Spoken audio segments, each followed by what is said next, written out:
I grew up in Lansing, Michigan, and have had a long-standing interest in politics, and kind of got my first taste of advocacy as a high school student, during sort of the build-up to the Iraq War. That didn't wind up being sort of the most central issue in my life, as it turned out. And as I went through college, I developed a real passion for climate protection. I took a number of courses on the subject, and pretty soon came to realize that this really is the defining moral issue of my generation. So from that interest in climate change, I began to study international climate policy, and graduated in 2008 from the University of Michigan with degrees in political science and environmental studies. And within my environmental studies degree, got a specialization in international climate policy. My first real experience with international climate policy making came last December, when I went to Poznan, Poland for COP14, the 14th Conference of Parties to the UN Framework Convention on Climate Change. And I went to COP14 in Poland with a group of students called Sustain Us, which is, as they call themselves, the U.S. Youth Network for Sustainable Development. We were there to kind of bring the moral perspective of youth, and to make, whatever efforts we could to influence the negotiations, and to get our negotiators from the United States to sign on to a strong, just, equitable international climate treaty. I'm going to Copenhagen, and I applied for this role with Expedition Copenhagen because I am firmly committed to the Midwest. I've worked for 3 years now with an organization of students called the Michigan Student Sustainability Coalition, which we founded as students in 2006 and have managed as students ever since. And although I've moved on to another position and now work full-time for Next Energy in Detroit, which is a nonprofit dedicated to accelerating Michigan's renewable energy sector, I've maintained strong ties to the state and to other students and young people around the state. And I just think that this is my state in particular is one with a lot to offer to the clean energy economy. But I know that that's true of the entire Midwest, and I think that it's absolutely critical that the world understand this, and it's even more critical that the U.S. decision makers who sort of hold the strings over an agreement, an international climate agreement, understand this as well. Some of the most important decision makers that I can think of are senators from states like North Dakota and Michigan and Iowa.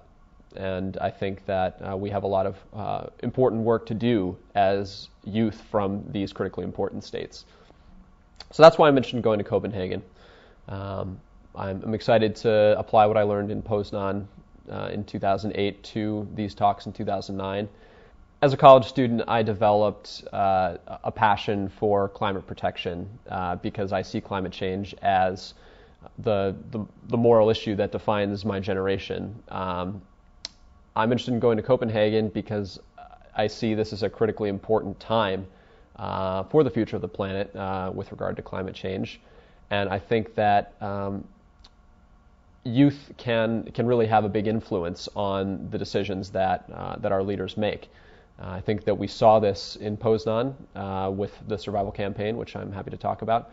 And I think we'll see it even more in Copenhagen this year, and that's why I'm excited to be part of Expedition Copenhagen. Climate change is an issue because it threatens the well-being of our entire species, and I'm not even talking at this point about animals and about plants. I'm talking about human beings. Sea level rise, is already taking place around the world.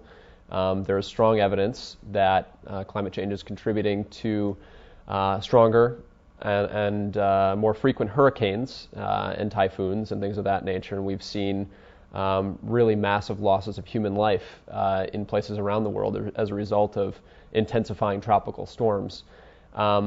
There's a whole host of impacts like this that are reducing the quality of human life right now and actually killing human beings, and that's fundamentally why I believe climate change is an important issue. It's not about the polar bears for me, it's about human beings. if the Midwest doesn't lead on climate change, I think the chances of anything moving politically in this country are slim to none.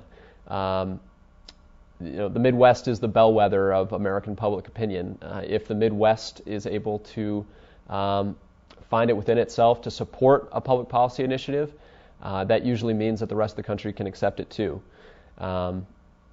And on the issue of climate change, we have a number of very important senators from states like North Dakota and Michigan who really control the fate of the climate legislation that's currently before the U.S. Senate. And this is legislation that will have very, very important implications for what happens at the international negotiations in Copenhagen. So these Midwest senators need to understand that their constituents demand climate action now. It's also important the Midwest take leadership on climate change because there's tremendous opportunity for the Midwest to get out of taking action on climate change. We have some of the world's greatest renewable energy resources. We have tremendous manufacturing capabilities. I'm from Michigan. I was born and raised in Lansing, Michigan, and I am now living in Detroit, Michigan, working for a firm that helps renewable energy companies manufacture products for these new markets.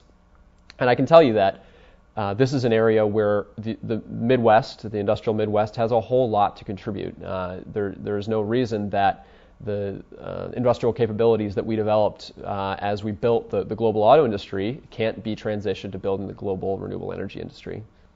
I think that youth have done an incredible job over the last 3 or 4 years of transmitting the message that climate and energy action are necessary to people all over the state. I think youth, partially because this is our future and because we understand what the stakes are and we're unwilling to compromise on protecting our planet from climate change, we've come to understand that we really need to engage a host of stakeholders, and we need to be speaking with our parents and with people in communities of faith and with people in the business community, not just preaching to the choir. I think that youth do that very effectively because it's hard to disagree with a young person who's concerned about his or her future on this planet. In places like Michigan and Ohio and Pennsylvania, sort of the traditional Rust Belt industrial Midwest, we're building an entirely new industry. The renewable energy industry in this country is in its infancy right now. I feel sometimes like I'm working for Henry Ford, setting up the first assembly line. And I think that there are some really good analogies within the renewable energy industry that's being built now in wind generator improvements, things of that nature, that really draw a strong analogy between what happened at the outset of the automobile industry and what's happening now. So that's very exciting. I'm also really excited that I have this opportunity to talk to other young people and to kind of build a generational movement around this issue.